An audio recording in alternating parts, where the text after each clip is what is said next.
যাই বলো এই লুচি আর হালুয়ার যে কম্বিনেশন মানে আর কি বলবো। সো কয়দিন থেকেই আমার এই লুচি আর হালুয়া খেতে খুব ইচ্ছা করছিল। এইখানে পাকিস্তানি দোকানগুলোতে মানে যত পাকিস্তানি দোকান আছে সব দোকান মানে রেস্টুরেন্টগুলোতে ওরা পুরি হালুয়া নামে বিক্রি করে। এত মজা লাগে খেতে। কয়দিন থেকে আমি কল দিচ্ছিলাম ওদেরকে, বাট ওরা এভরি টাইমই বলছিল যে ওদের আজকে অ্যাভেলেবল না। সো আমি এটা শুনতে শুনতে অস্থির হয়ে ভাবলাম যে যাক বাসাতেই বানিয়ে ফেলি। বাসার হালুয়ার থেকে হালুয়া মজা আর কোথাও হয় না। সো ঝটপট সুজির হালুয়া বানিয়ে ফেললাম। সবচেয়ে সহজ আর খুবই মজা।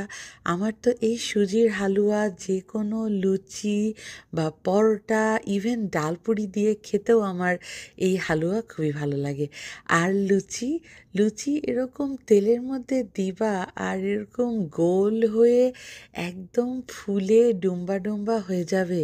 সেই লুচির স্বাদই আলাদা। আমার আম্মু ছোটোবেলায় আমরা যখন বাসায় ছিলাম এখনও ভাজে, বাট আমার আম্মুর হাতের ডালপুরি আর লুচি এইরকম ফোলা ফোলা লুচি আর ডালপুরি খেয়ে আমরা বড় হয়েছি।